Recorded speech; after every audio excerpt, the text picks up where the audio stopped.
Sources என்னெல்லாம்னா பாலிட்டிக்கு same லக்ஷ்மிகாந்தே தான் வச்சுருந்தேன். பிஒய்க்யூஸ்லேருந்து பார்த்துட்டு கேஸ் எல்லாம் கம்பைலேஷன் அதெல்லாம் வந்து வச்சுக்கிட்டு ஆன்சர் எழுதினேன். ஜாகிரஃபி அகெயின் த 2 NCERTs தான், அதுலேருந்து நோட்ஸ் எடுத்து வச்சுருந்தேன். அண்ட் ஃபார் த ஹிஸ்ட்ரிக்கு என்ன பண்ணியிருந்தேன்னா வெறும் பிவிக்யூ நோட்ஸ் தான். ஆர்ட் அண்ட் கல்ச்சருக்கு அந்த ஆர்ட் அண்ட் கல்ச்சர் NCERT எடுத்து அதுலேருந்தும் டயக்ராம்ஸ் எடுத்திருந்தேன். நிறைய பேர் யோசிப்பீங்க திரும்ப ப்ரிலிம்ஸ் நோட்ஸ் தான் யூஸ் பண்ணுறாங்க அப்படின்னு நினைக்கிறீங்க. அவ்வளோதான், நீங்கள் வந்து புதுசாக சோர்ஸ் எடுக்கணும். யூத் பேப்பரின் இனிய வணக்கம். வணக்கம், என் பேர் ஸ்ருதி. நான் கோயம்புத்தூர் மாவட்டத்திலேருந்து வரேன். இந்த வருஷம் UPSC CSEயில் AR18 எடுத்திருக்கேன். மெயின்ஸுக்கு வந்து மோஸ்ட் ஆஃப் த சப்ஜெக்ட்ஸ்க்கு வந்து நம்ம ப்ரிலிம்ஸ் நாலேஜே போதுமானதாக இருக்கும். நிறைய பேர் வந்து மெயின்ஸ்னால் பயப்படுறீங்க, அது தேவை கிடையாது. நம்ம ப்ரிலிம்ஸில் ஆல்ரெடி ஒரு 6 சப்ஜெக்ட்ஸ் படிச்சிருக்கோமா, அந்த 6 சப்ஜெக்டில் ப்ரிலிம்ஸோட நாலேஜ் எடுத்து மெயின்ஸில் அழகாக ஆன்சர் எழுதலாம். அதுக்கு எல்லாத்துக்கும் நான் தான் சொல்கிறேன் பாருங்களேன், மோஸ்ட் ஆஃப் த திங்ஸ்க்கு நம்ம வந்து ஓவராக யோசிச்சு நிறைய ரிசோர்ஸஸ் வேணும்னு நினைப்போம்.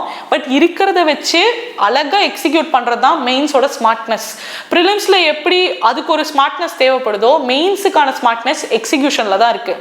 நம்ம ஆல்ரெடி வச்சிருக்கிற ப்ரிலிம்ஸோட நோட்ஸு ப்ரிலிம்ஸோட அண்டர்ஸ்டாண்டிங் வச்சு உங்களோட ஆன்சர்ஸை பியூட்டிஃபுல்லாக ஷேப் பண்ணலாம். ஃபார் எக்ஸாம்பிள், பிரசிடென்ட்டுக்கு ஒரு ஆன்சர் கேட்குறாங்க, கவர்னருக்கு ஒரு ஆன்சர் கேட்குறாங்க. எனக்கு ஒரு 2 ஆர்டிக்கல் தெரியும், அழகாக ஆர்டிக்கல் எழுதுனா 1 மார்க் எக்ஸ்ட்ரா விழுகும். எனக்கு ஆல்ரெடி நான் கேஸ் படிச்சிருக்கேன், அதை பாலிட்டியில் எழுதுறேன்னா திரும்ப எக்ஸ்ட்ரா மார்க்ஸ் விழுகும். ஜியாகிரஃபியில் மேப்பு போட தெரியுமா, அழகாக மேப் வரைகிறேன்னா திரும்ப 1 மார்க் எக்ஸ்ட்ரா. ஒவ்வொரு ஆன்சர்லையும் ஹாஃப்லேருந்து 1 மார்க் எக்ஸ்ட்ரா வந்துச்சுன்னா ஒரு பேப்பருக்கு 10லேருந்து 15 மார்க் எக்ஸ்ட்ரா வருதுன்னா யுவர் மெயின் ஸ்கோர்ஸ் எங்கேயோ போயிடும். ஸோ ஒவ்வொரு ஆன்சரையும் எப்படி பெட்டர் ஆகலாங்கிறதுல ஃபர்ஸ்ட்லேருந்தே ஒர்க் பண்ணணும். ஈவன் தோ இது என்னோட ஃபர்ஸ்ட் மெயின்ஸாக இருந்தாலும் எனக்கு மார்க்ஸை நான் எக்ஸ்பெக்ட் பண்ணலை. பட் என்னோட பெஸ்ட்டை கொடுக்குறக்காக I did lot of works. நிறையா டாப்பரோட காப்பீஸ் எடுத்து அதை அனலைஸ் பண்ணி என் நோட்ஸ் எடுக்கிறதா இருக்கட்டும், ஆன்சர் ரைட்டிங்கை வந்து இயர் அண்ட் இயர் கண்டினியூ பண்ணுறதா இருக்கட்டும், ஆப்ஷனலில் வந்து ப்ரிப்பேர்டாக ஷார்ட் நோட்ஸ் வச்சுருக்கிறதா இருக்கட்டும், எல்லாமே வந்து ஐ ஒர்க் பிஹைண்ட். நான் அதே தான் சொல்லுவேன். இப்போ ப்ரிலிம்ஸ் கிளியர் ஆகாதவங்க கண்டிப்பாக till December go for mains preparation பண்ணிவிட்டு ஜனவரியிலேருந்து அடுத்த மே வரைக்கும் you can go for prelims. இதுதான் வந்து கம்ப்ளீட் ஸ்ட்ராட்டஜி. அப்போ தான் ப்ரிலிம்ஸு மெயின்ஸு இன்டர்வியூ அப்படியே மூவ் ஆன் ஆகிட முடியும். ஸோ சோர்ஸஸ் என்னெல்லாம்னா பாலிட்டிக்கு சேம் லக்ஷ்மிகாந்தே தான் வச்சுருந்தேன். பிஒய்க்யூஸ்லேருந்து பார்த்துட்டு கேஸ் எல்லாம் கம்பைலேஷன் அதெல்லாம் வந்து வச்சுக்கிட்டு ஆன்சர் எழுதினேன்.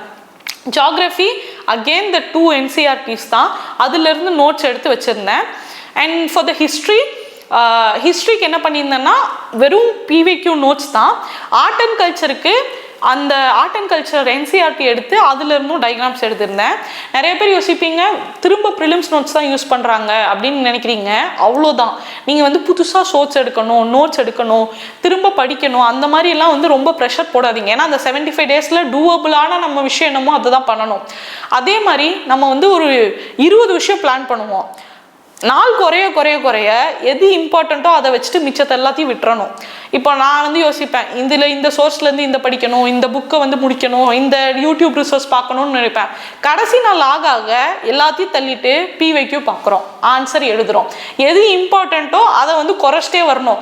இல்லை நான் எல்லாத்தையும் பண்ணுவேன்னா டைம் போயிடும். ஸோ எது இம்பார்ட்டன்ட்னு ப்ரையாரிட்டைஸ் பண்ணுறது ரொம்ப முக்கியம். ஸோ ஹிஸ்ட்ரிக்கு அகெயின் ப்ரிலிம்ஸோட notes plus art and culture, ஜாகிரஃபிக்கு NCERT, சோஷியல் இஷ்யூஸ்க்கு வந்து I hate my class notes, அதை வந்து நோட்ஸ் எடுத்துக்கிட்டேன். And here one important point, sociology optional, social issues படிக்க மாட்டேன்னு சொல்லாதீங்க. Optional is different, general studies is different. Sociology optional வச்சுருக்கவங்க நிறைய பேர் என்ன பண்ணுவாங்க, நான் ஆப்ஷனலே அதுதான், நான் அதுக்கு வந்து நோட்ஸ் எடுக்க மாட்டேன்னு சொல்லுவாங்க. Prepare separately. ஏன்னா ஆன்சர் எழுதும்போது நீங்கள் ஆப்ஷனல் ஆன்சர் எழுதுனீங்கன்னா தே வில் நோ, இவால்வேட் பண்ணுறவங்களுக்கு தெரியும். ஏன்னா நம்ம ஓவராக பண்ணியிருப்போம், அப்போ மார்க் வந்து குறைஞ்சிடும். ஸோ அதெல்லாம் நடக்கக்கூடாதுன்னா அந்தந்த பேப்பருக்கு அந்தந்த ப்ரிப்பரேஷன் கண்டிப்பாக தேவை. ஸோ அதை வந்து நம்ம பண்ணணும். And for social issues I hate my notes. எஸ்ஏக்கு வந்துட்டு நோட்ஸ்னால் வந்துட்டு பெருசாக என்னால் அப்போ எதுவும் ப்ரிப்பேர் பண்ண முடியல. நான் ஆல்ரெடி படித்தது சம் கோட்ஸ் அதெல்லாம் தான் வந்து எடுத்து வச்சுருந்தேன். GS1 எஸ்ஏ முடிஞ்சிருச்சு. ஃபார் GS2 பாலிட்டி அகெயின் லக்ஷ்மிகாந்த்லேருந்து தான் எல்லாம் பண்ணேன். இன்டர்நேஷ்னல் ரிலேஷன்ஸ்க்கு வந்து டாப்பரோட நோட்ஸ்லேருந்து நான் வந்து ஒரு கம்பைலேஷன் மாதிரி எடுத்து வச்சுருந்தேன். ஒவ்வொரு கண்ட்ரிக்கும் ரிலேஷன் என்னெல்லாம் பண்ணியிருக்கோம் அந்த மாதிரியெல்லாம் எடுத்து வச்சுருந்தேன். பாலிட்டி, இன்டர்நேஷ்னல் ரிலேஷன்ஸ், அப்புறம் கவர்னன்ஸ் அண்ட் சோஷியல் ஜஸ்டிஸ். இதுக்கு வந்து சிலபஸ் எடுத்துகிட்டு PYQ பார்த்துட்டு ரெண்டுத்துலேயும் என்னென்ன டாபிக்ஸ் எல்லாம் சிங்க் ஆகுதோ அதுக்கு மட்டும் ஒரு 5-6 பேஜுக்கு நோட்ஸ் எடுத்து வச்சுருந்தேன். அடுத்தது GS3க்கு வந்துட்டு சயின்ஸ் அண்ட் டெக் என்விரான்மெண்ட்டுக்கு வந்து மெயின்ஸ் 365ஓட கம்பைலேஷன்ஸ் வந்து வச்சுருந்தேன். ஸோ அதிலிருந்து இம்பார்ட்டண்ட்டான நோட்ஸ் எடுத்துக்கிட்டேன். எக்கனாமிக்ஸ்க்கு வந்துட்டு PYQ வந்து ஆதில் சார் வந்து நான் முதல்வனில் அனலைஸ் பண்ணியிருந்தாரு. ஸோ அதிலிருந்து எப்படி ஒரு 10 பேஜ் 20 பேஜுக்கு நோட்ஸ் எடுக்கிறதுன்னு பார்த்துட்டு அதுக்கேற்ற மாதிரி நான் வந்து நோட்ஸ் எடுத்திருந்தேன். அப்புறம் இன்டர்னல் செக்யூரிட்டி, டிசாஸ்டர் மேனேஜ்மெண்ட்டு, இது ரெண்டுத்துக்கும் மினிமம் பேர் மினிமம் மட்டும் பண்ணால் போதும். PYQ எடுத்தீங்கன்னா இன்டர்னல் செக்யூரிட்டி 5 டாபிக்கு, left wing extremism, terrorism, north east insurgency, இந்த மாதிரி ஒரு 5 டாபிக் இருக்கும். அதுலேருந்து தான் திரும்ப கேள்வி கேட்பான். ஸோ அந்த 5 டாப்பிக்கான நோட்ஸ் வச்சுருந்தேன். டிசாஸ்டர் மேனேஜ்மெண்ட்டுக்கு என்னென்ன டிசாஸ்டர் ஆல்ரெடி கேட்டிருக்காங்க அதுக்கான ஒரு கொஞ்சம் டேட்டா, அவ்வளோதான் வந்து டிசாஸ்டர் மேனேஜ்மெண்ட் இருந்துச்சு. 4th வந்து எத்திக்ஸுக்கு நான் முன்னாடியே ஒர்க் பண்ணியிருந்தேன். ஃபோரம் ரெட் புக் எடுத்து அந்த ரெட் புக்லேருந்து டாபிக்ஸ் எல்லாம் படிச்சுட்டு டாப்பர் காப்பீஸில் நிறைய டயக்ராம்ஸ் இருக்கும். எத்திக்ஸில் வந்துட்டு நம்ம டயக்ராம்ஸ்லாம் போட்டால் இன்னும் நல்லாயிருக்கும். எத்திக்ஸ்க்கு மட்டும் நோட்ஸுக்கு ரொம்ப ஒர்க் பண்ணேன். எத்திக்ஸோட அந்த டைரியிலேருந்து அந்த ரெட் புக்லேருந்து நோட்ஸு ப்ளஸ் டயக்ராம்ஸ், எத்திக்ஸுக்கு என்னென்ன டயக்ராம்ஸ் வரையலாம். 3rd கீவேர்ட்ஸ், எத்திக்ஸுக்குன்ற கீவேர்ட்ஸ், ஏன்னா எனக்கு எத்திக்ஸ் வீக்காக இருந்த மாதிரி இருந்துச்சு. அதுக்கான கீவேர்ட்ஸ் என்னென்ன அதை வந்து ஒரு பேஜ் ஆஃப் கம்பைலேஷனில் வச்சுருப்பேன். நிறைய பேர் யோசிக்கலாம் எனக்கு தெரியும் அந்த வேர்ட்ஸ்னு. ஒரு லிஸ்ட்டாக இருந்துச்சுன்னா அதை பார்த்துட்டு போனால் நான் அதை வந்து எழுதுவேன் ஒழுங்காக. அதுக்காக ஒரு 50 வேர்ட் லிஸ்ட் வச்சுருந்தேன். அதே மாதிரி எக்ஸாம்பிள்ஸ்க்கு நிறையா ஃபோக்கஸ் பண்ணலை. நான் அப்போ என்ன எக்ஸாம்பிள் தோணுதோ ஆர்கானிக்காக அந்த பாயிண்டில் எனக்கு தோன்ற எக்ஸாம்பிள்ஸ் எழுதியிருந்தேன். ஸோ இதுதான் வந்து எத்திக்ஸுக்கு பண்ணேன். ஆப்ஷனல் பேப்பர் 1 and 2 ரெண்டுத்துக்குமே வந்து பேப்பர் 1 திங்கர்ஸ்க்கு வந்து Indira Gandhi national open university அதோட இது திங்கர்ஸ் நோட்ஸ் எடுத்திருந்தேன். அப்போ துஷரன்ஷுன்னு சொல்லிட்டு ஒரு டாப்பரு, அவரோட புக்கு மாதிரி இருக்கும் பேப்பர் 1 பேப்பர் 2க்கு, அதுதான் வந்து நான் படித்தேன். And important for sociology optional நான் நிதின் சிங்வான் பார்க்கல. அதை தான் சொல்ல வரேன். ஒரு இதுக்கு இந்த புக்கு தான் படிக்கணுன்றது கிடையாது. திரும்ப ஐ ரீஐட்ரேட்டட், எந்த சோர்ஸ் எடுத்தீங்கன்னாலும் நீங்கள் வந்து கான்ஃபிடென்ட்டாக போனீங்கன்னா முடிஞ்சிடும். அண்ட் மை மெயின்ஸ் ப்ரிப்பரேஷன் எப்படி இருந்துச்சுன்னா எத்திக்ஸ் எஸ்ஏ ஃபர்ஸ்ட் ப்ரையாரிட்டி. ஏன்னா ஹைலி ஸ்கோரிங் 100லேருந்து 120 மார்க்ஸ் எடுக்கலாம். ஸோ இது 2 தான் வந்து ஃபஸ்ட்டு முடித்தேன். ஆப்ஷனல் எல்லா நாளும் பண்ணணும். 500க்கு யூ கேன் கெட் 250+. அப்போ என்னோட மார்னிங் டு ஆஃப்டர்நூன் வந்து ஆப்ஷனலு, ஆஃப்டர்நூன்லேருந்து இந்த ஹைரார்க்கியில் தான் வந்தேன். ஸோ எத்திக்ஸும் எஸ்ஏவும் ஃபஸ்ட்டு 20 டேஸு. அடுத்த செகண்டு GS2 120 மார்க்ஸ் வரைக்கும் போகலாம். 110லேருந்து 120. ஸோ செகண்ட் ப்ரையாரிட்டி GS2க்கு கொடுத்தேன். அதுக்கான அந்த நோட்ஸு, அந்த பேப்பரு, அந்த டெஸ்ட் எல்லாம் முடிச்சதுக்கப்புறம் GS1ல் 100லேருந்து 110 வரைக்கும் எடுக்கலாம். So I went with GS1. லாஸ்ட்டாக தான் GS3. 5 சப்ஜெக்ட் இருக்கும். 5 சப்ஜெக்டில் எழுதினாலும் 70லேருந்து 90 மார்க்ஸ் போடுவாங்க. ஸோ நம்ம வந்து ஸ்மார்ட்டாக ஒர்க் பண்ணுறது இங்கே தான். ப்ரிலிம்ஸாக இருக்கட்டும், மெயின்ஸாக இருக்கட்டும், when I say smart work, எந்த சப்ஜெக்டில் நிறையா மார்க் வருதோ அந்த சப்ஜெக்ட்டுக்கு நிறையா டைமு, எந்த சப்ஜெக்டில் கம்மியாக மார்க் வாங்குதோ அந்த சப்ஜெக்ட்டுக்கு கம்மி டைமு. இதுதான் வந்து ஸ்மார்ட் வே ஆஃப் ப்ரிப்பரேஷன் நம்ம சொல்கிறது. நம்ம அந்த டைமை வந்து மார்க்குக்கு ஏற்றபடி கால்குலேட் பண்ணால் தான் கரெக்டாக வரும். இந்த மாதிரி தான் வந்து என் மெயின்ஸ் ப்ரிப்பரேஷன் போச்சு. ஸோ இது வந்து என்னோட முதல் மெயின்ஸாக இருந்துச்சு. என்னோட மைண்ட் செட் எப்படி இருந்துச்சுன்னா இனிஷியலாக எனக்கு வந்து ரொம்ப பயம் இருந்துச்சு. அதே மாதிரி மெயின்ஸில் நான் 1, 2, 3, 4 எல்லாம் ஓரளவுக்கு ஆன்சர் எழுதியிருந்தேன். ஆப்ஷனலாக ஆன்சர் எழுதியிருந்தேன். எஸ்ஏ வந்து ஒரு எஸ்ஏ கூட எழுதலை. அப்போ எனக்கு வந்து அந்த எஸ்ஏ வந்து பெருசாக எழுதணுன்ற ஒரு பயத்திலே நான் எஸ்ஏ எழுதலை. ப்ரிலிம்ஸ் பாஸ் ஆகி அந்த மெயின்ஸ் தான் வந்து நான் எஸ்ஏ எழுத ஆரம்பிக்கிறேன். ஸோ அந்த ஒரு பயம், நிறையா பயம்லாம் இருந்துச்சு. அப்போ நான் முதல்வனில் இருந்தபோது சுதாகர் சார் தான் சொல்லுவார், PYQஸை பார்க்கணும், அவ்வளோதான் சொல்லுவார். ஸோ நான் என்ன யோசித்தேன், இவ்வளோதானா, சரி நம்ம PYQ பார்க்கலாம், இவ்வளோதான் நான் பண்ணது அந்த டைம். என்ன சார், அவ்வளோதான் சார், பிடிச்ச வார்த்தை அவ்வளோதான், PYQ பார்க்கணும். நான் சரி அவங்களே சொல்லிட்டாங்க நம்ம PYQ மட்டும்தான் பார்க்க போகிறோம், அவ்வளோதான். நான் வந்துட்டு எல்லா சப்ஜெக்ட்ஸ்லையும் PYQs பார்த்தேன். அதுக்கு தவிர வந்து வேற எதுவுமே பெருசா பண்ணல. புதுசா ஒரு சோர்ஸ் அந்த நேரத்துல படிக்கணும், புதுசா எடுத்து படிக்கணும் அந்த மாதிரி போல. நிறைய பேர் மெயின்ஸ் அப்போ என்ன தப்பு பண்ணாங்கன்னா, நம்ம ப்ரிலிம்ஸ் சப்ஜெக்ட்ஸ் இல்லாம புதுசா நிறைய சப்ஜெக்ட்ஸ் இருக்கும். Internal security, disaster management, social issues. என்ன பண்ணாங்க, அந்த டைம்ல இதுக்கெல்லாம் கிளாஸ் போக ஆரம்பிச்சாங்க. ஏன்னா அதெல்லாம் புது சப்ஜெக்ட்ஸு, அதை பத்தி தெரியாது. அப்போ அந்த டைமுக்கு கிளாஸ் போறது இல்ல அதுக்குன்னு ஒரு புது புக் எடுத்துட்டு வருது, அது எதுவுமே ஒர்க் ஆகல. நான் மெயின்ஸுக்கு எல்லா சப்ஜெக்ட்ஸ்க்கும் ஒவ்வொரு சப்ஜெக்ட்டுக்கும் ஒரு 10 பேஜ் நோட்ஸு. அந்த நோட்ஸில் என்னென்னா, என் ஆன்சரில் ஏதோ ஒரு விஷயம் நல்லா இருக்கணும்னா அந்த நோட்ஸில் இருக்கும். அதுலேருந்து எடுத்து அந்த ஆன்சரில் எழுதுவேன். இவ்வளோ தான் பண்ணேன். ஆன்சர் ரைட்டிங், PYQ அவ்வளோதான். And optional. என் டே எப்படி இருக்கும்னா, காலையிலேருந்து மதியம் வரைக்கும் ஆப்ஷனல். ஏன்னா 500 மார்க்கு. மதியத்துலேருந்து சாயங்காலம் வரைக்கும் GS. பார்க்கும்போது ஆப்ஷனலாக இருக்கட்டும், GS-ஆக இருக்கட்டும், PYQs எடுத்து வச்சிருவேன். PYQஸில் என்ன கேட்குறான், அதுக்கு என்கிட்ட ஏதோ ஒரு 4-5 லைன் நோட்ஸ் இருக்கா, அவ்வளோதான். நிறைய பேர் என்ன யோசிப்பாங்க, பெரிய பெரிய புக்ஸ் படிக்கணும்னு யோசிப்பாங்க. இன்டர்னல் செக்யூரிட்டிக்கு 300 பேஜ் புக்கு படித்தாலும் 5 கேள்வி வரும். 5 கேள்வி 5 டாப்பிக்ல இருந்தா வரும். என் நோட்ஸ் வெறும் 3 பேஜ் தான் இருந்துச்சு. அந்த 3 பேஜ்ல இருந்து நான் வந்து ஆன்சர் எழுதினேன். ஸோ இந்த மாதிரி நிறையா படிக்கணும், அந்த டைம்ல நிறையா ஃபாலோ பண்ணணும், இதெல்லாம் வந்துட்டு ஒரு மித்து தான். நம்ம எவ்வளோ படிச்சிங்கனாலும் இங்கேருந்து தான் எழுதணும் ஆன்சரை. அப்போ அந்த ஆன்சர் ரைட்டிங்க்கு எவ்வளோ பண்ணியிருக்கோம். எப்பவுமே மெயின்ஸை பொறுத்த வரைக்கும் யோசித்து படிக்கிறத விட இம்ப்ளிமெண்டேஷன் தான் ரொம்ப முக்கியம். நான் 50 பேஜ் படிச்சிருந்தாலும் என்னால் அதை அழகாக இம்ப்ளிமெண்ட் பண்ண முடிஞ்சால் மட்டும் போதும். ஸோ நம்ம அந்த இடத்துல பேனிக் நிறையா சோர்சஸ் இல்லை, நான் வந்து நிறையா எழுதலை, நான் எனக்கு தெரிஞ்சதே லிமிட்டடாக தெரிஞ்சதை வச்சு அழகாக ஆன்சர் எழுதணும். ஸோ நிறைய பேர் சொல்லுவாங்க டேட்டா நிறையா படிக்கணும். அப்படிலாம் கிடையாது. ஒரு டேட்டாவை 4 பேஜ்லேயும் எழுதலாமே. 1, 2, 3, 4 எல்லாத்துலேயுமே ஒரு டேட்டாவே எழுதலாம். இப்போ விக்சித் பாரத் 2047 GS 1லேயும் எழுதுவேன், 2லேயும் எழுதுவேன், 3லேயும் எழுதுவேன், 4லேயும் எழுதுவேன். Never limit your self saying என்கிட்ட நிறைய கம்மியாக தான் இருக்குது ரிசோர்ஸஸ், நிறையா கம்மியாக தான் இருக்குது டேட்டா. நான் டெலிகிராம் சேனலில் என்னோட மெயின்ஸ் நோட்ஸ் போஸ்ட் பண்ணியிருக்கேன். நீங்கள் பாருங்கள். 10-20 பேஜஸ் அவ்வளோதான். மேக்ஸ் டு மேக்ஸே அவ்வளோ பேஜஸ் தான் இருக்கும் என் நோட்ஸு. ஏன்னா அதுக்கு மேலே தேவைப்படாது. நம்ம வந்துட்டு நிறையா நோக்கி போயிட்டே இருந்தோம்னா பைலப் தான் ஆகுமே தவிர அதை படிக்க முடியாது. ஸோ நீங்கள் வந்து ஆன்சர்ஸ் எழுதுறதுல ஃபோக்கஸ் பண்ணுங்கள். Second big important thing, answer writing நிறைய பேர் எழுத மாட்டாங்க.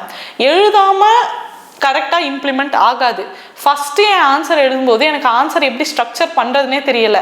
It is my 4 years of dedication in answer writing. அதனால தான் மெயின்ஸில் மார்க்ஸ் வந்துச்சு.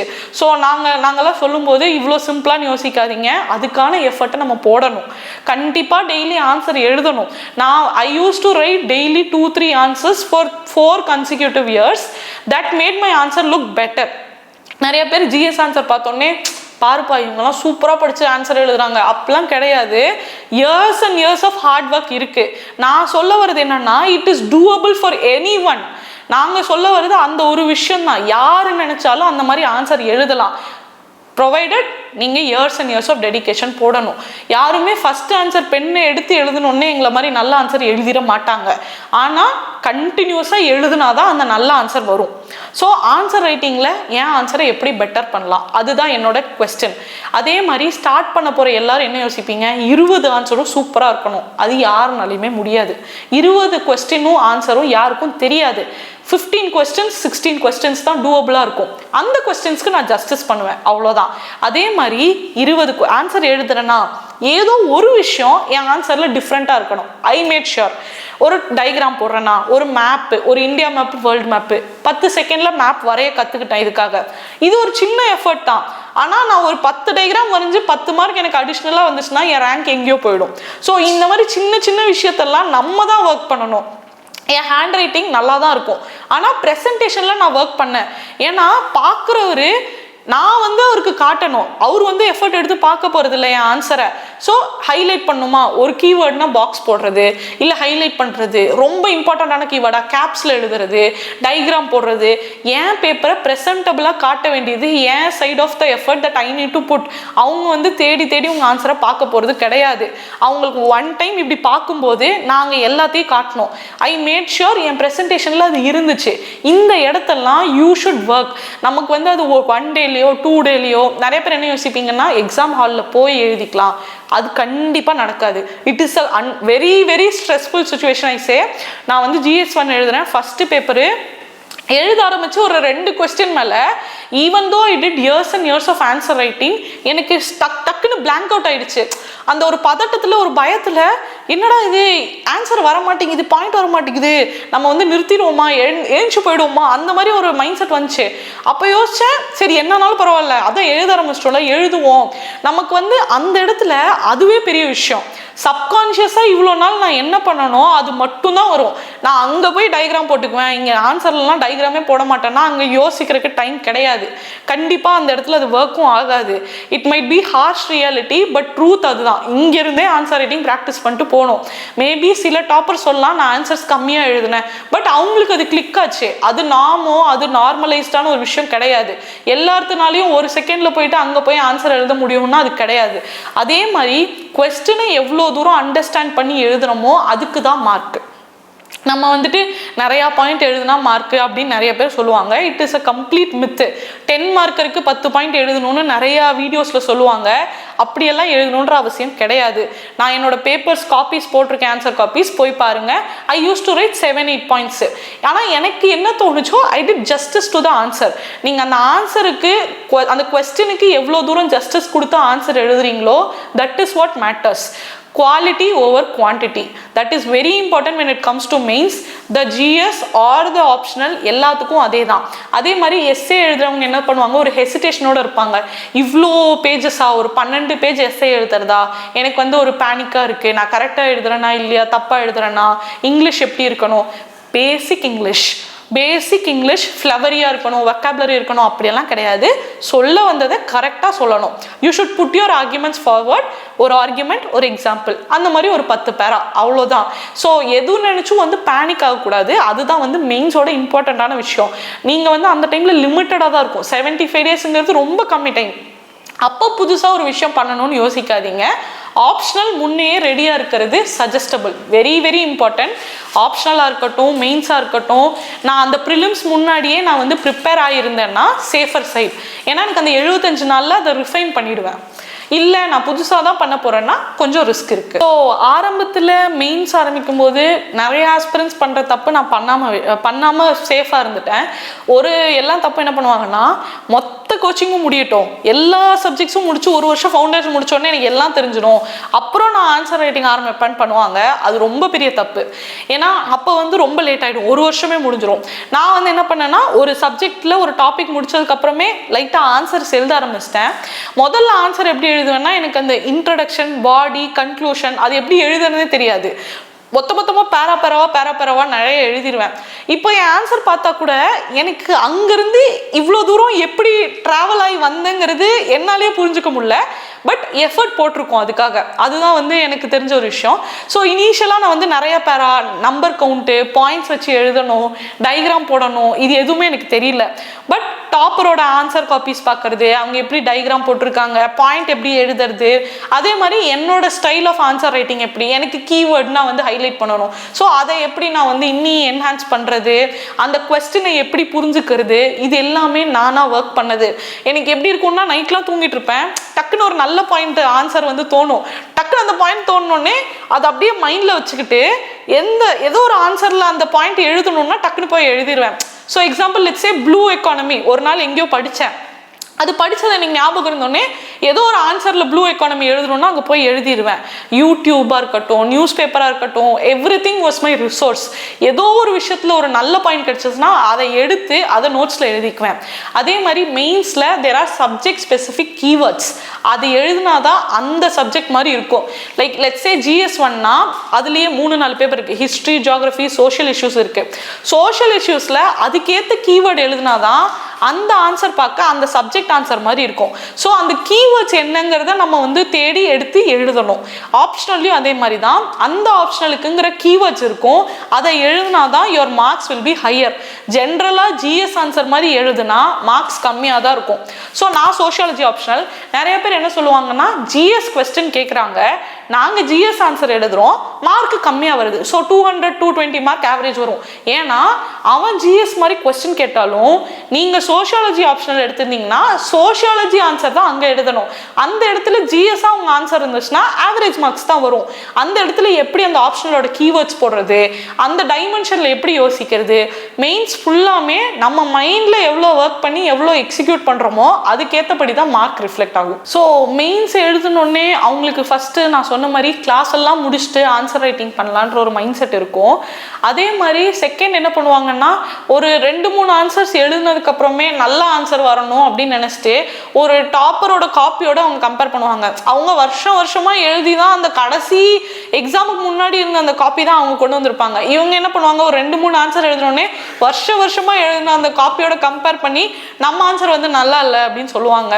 தேர்டு வந்துட்டு ஆன்சரை வந்துட்டு நான் வந்து ஒழுங்காக பிரெயின் ஸ்டார்ம் பண்ண மாட்டாங்க. நிறைய பேர் என்ன பண்ணுவாங்கன்னா, ஒரே கொஸ்டின்ல இருந்துட்டு ஒரு 10 நிமிஷம் 15 நிமிஷம் ஸ்பெண்ட் பண்ணுவாங்க. அது வந்து கண்டிப்பாக முடியாது. 10 மார்க்கர்னா 7 நிமிஷம், 15 மார்க்கர்னா 10-12 நிமிஷம் அதுக்குள்ளே ஆன்சர் எழுதணும். அதுக்கு முன்னாடியே ட்ரெயின் ஆகணும். ஃபஸ்ட்டு வந்துட்டு எழுதும்போது குவாலிட்டி கம்மியாக இருக்கும், ஆனால் போக போக குவாலிட்டியும் இம்ப்ரூவ் பண்ணலாம். ஸோ அதெல்லாம் வந்து ஒர்க்கே பண்ண மாட்டாங்க. 7 நிமிஷத்தில் எழுதணும், 13 நிமிஷம் அப்படிலாம் பண்ண மாட்டாங்க. ஒரு கொஸ்டின் எடுத்தால் 20 நிமிஷம் 25 நிமிஷம் ஆனாலும் பொறுமையாக எழுதுவாங்க.